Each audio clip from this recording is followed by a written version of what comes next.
Hi, this is Kai, and today we will be demystifying the terminal. So we can access our terminal either by clicking up here in the spotlight or similarly clicking the command space buttons for a shortcut. I'm going to go ahead and type in my terminal, and then here we are. So this looks fairly archaic, and don't quite understand what this is. Well, it's a command line interface, or what that means is it's a different way to communicate with your operating system, a program. Instead of using the graphical user interface that we're so accustomed to, such as this beautiful operating system, or any web page that we go to, or any of these modern applications that we use, which allow us to click and drag and pretty much use a controller like a mouse to input or like to manipulate data. We're going to just use text in a command line interface. And the way that we start issuing commands is, of course, just by typing things in. So we'll start off by issuing the pwd command, or the print working directory command, to see the current directory that I am in. So I will click that and I can see that I'm in users Kai Perez. That's cool, but it doesn't really help me if I don't know what is in this. So I'm going to access the contents of this directory by calling the ls command, or the list command. I'm going to push enter, and we can see the available directories and files that are in this current directory that I'm working in, Kai Perez. I'm going to go ahead and switch over to, I'm going to cd change directory to my desktop. That way, I'm going to zoom out here. That way we can sort of have a visual representation as we're working on our as we're working in the terminal. We can see the files come up on the desktop. So if I do ls, you can see that my desktop is essentially clean. This is just a mounted disk image that I'm going to eject right now. And we'll do ls.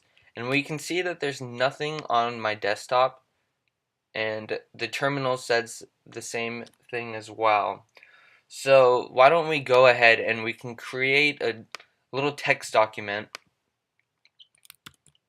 Excuse me on that. We can create a text document if we just issue a command such as nano, which is a text editor, and then we create the file name. So I'm just going to create test.txt,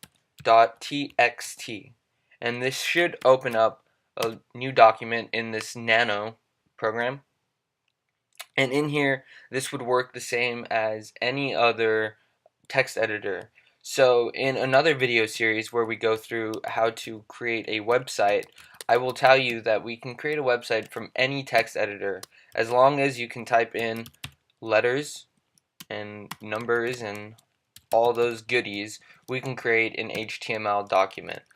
But that is out of the scope of this class, so I am going to save this document by doing Control O, which will write this file out to the name that I gave it earlier, text.txt.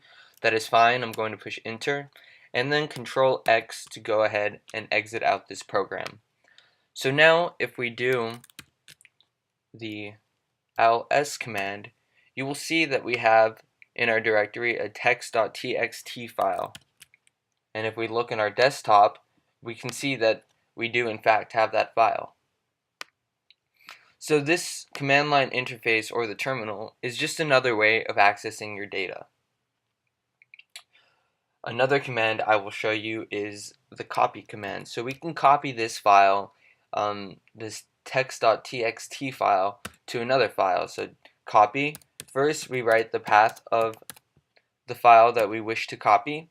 So in our case, it's going to be this text.txt, and then the location that we're gonna, or the new file name that we're gonna copy it to.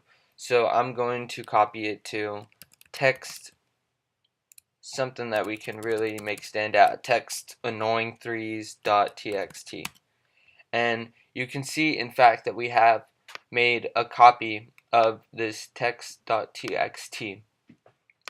And rather than double clicking either of these files to access them, we can either issue another nano command, which again is our text editor, nano text 3333, and we can click tab to do an autocomplete.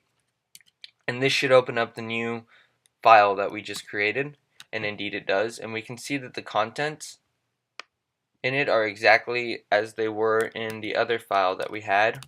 And we'll just take a quick look. Text.txt. Both the contents are the same. Now, instead of having to go into the files to view their contents, we can also just issue another command called the cat command. So if I issue cat text.txt, you'll see that we can in fact just view the contents directly in our terminal. So this is really powerful. Now, the last command I want to show you, I'm going to go ahead and before I show you this last command, I'm going to do the rm command. I'm going to remove this text33 whatever we created, clicking tab to do autocomplete, and there it is. We see that it's gone. So now the last command that we're going to issue is the move command, because this is different than copy. So we're going to move move this text.txt document to a document called text 33333333, more annoying threes, but whatever, we can tell that they're different. Okay, so you're going to see that this move command is different than the copy command because we're going to delete the original file and move its contents to a new file rather than keeping both. So if I go ahead and click return, we'll see that our text.txt document no longer exists as it did in the CP when we copied it, but now instead we have moved its contents to this new file called text33333333.txt. So now we have some basic understanding of the terminal and command line interface. In the upcoming tutorials, we will be going through more powerful commands and we'll do some really cool stuff in the terminal. Alright, thanks for watching, guys. Be sure to like and subscribe and to leave me some comments.